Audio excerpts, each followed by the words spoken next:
Assalamu alaikum, it's Aussie Worldwide, Mr. 220. We're back with another video.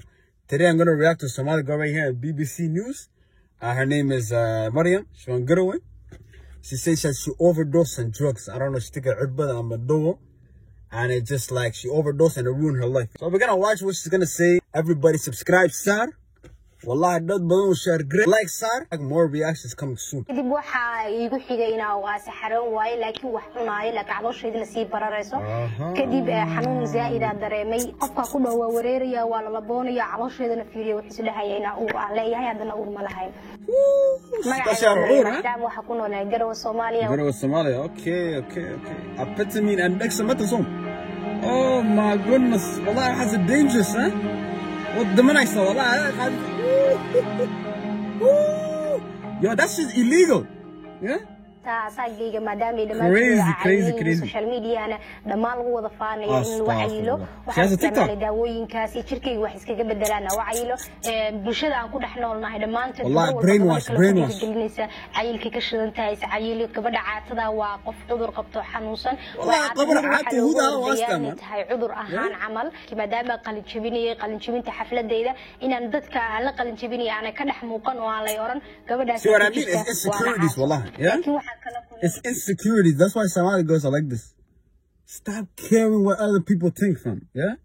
Hadad aato tahay, wallahi iska jecla aato duran. It's blasphemy. Stop freaking tafu, my nigga. Waxa kala kulmay dhibaatooyin badan oo si mentally ama jir ahaan iga soo gaaray. 3 isbuuc markaa isticmaalay waxa igu korortay 12 kg.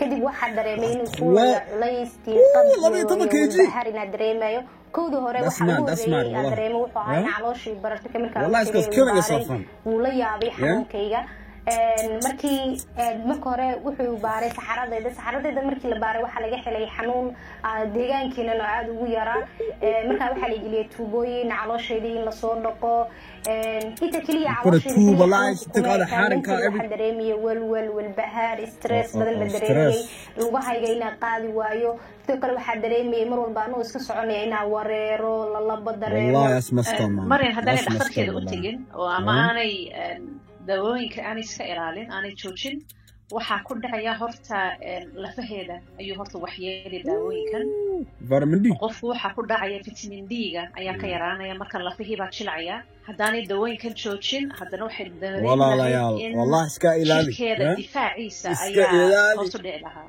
immune systemkeeda ayaa hoos u dhacaya waxay arki lahayd iyadoo duri badan shiyaro badan wallahi TikTok waxay ku cunayaan qarsoodinimo marka wax tirsan ama la ogyahay ma aha waxana aad loogu arkay wadankeena dalalkeena marka dib loo eego society-ga waxay rabaan dad dumar yara buuran ayaa la jeclaa ayaa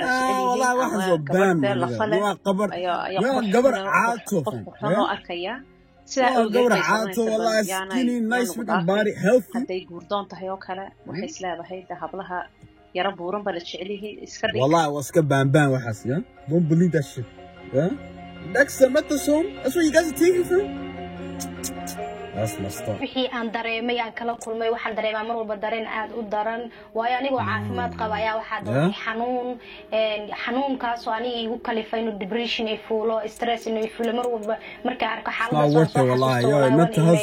waxaan maanta halka u taaganahay maadaama waxyeelo badan kala kulmay inaan gabdhaha Soomaaliyeed ka wacyigeliyay daawooyinka sida khaldan u isticmaalayaan inay ku keeni karaan xanuuno aad u fara badan waxaan gabdhaha Soomaaliyeed waxaan isticmaalay doonaya inay caatanimada ka tagaan ay saayidiyaan caatanimada wallahi sida khaldan ay isticmaalayaan yeah wallahi if Somali girl want to gain weight go to the freaking gym yeah how do doing your stomach huge you're going to kill yourself fam stop this shit bro you know stop caring and stop being a slave to freaking society Somali women need to use their brain and understand that everybody's opinion doesn't matter. Only what Ilahi think of you is what freaking matters. Propaganda that they're pushing on social media brainwash you and just make sure you're healthy, you're doing the right thing. Wallah. Everybody subscribe, Sar. You know, we're Aussie Worldwide. Video balan. Mandube inshallah. Lakin, wallah. We'll see you lot next week. Get it.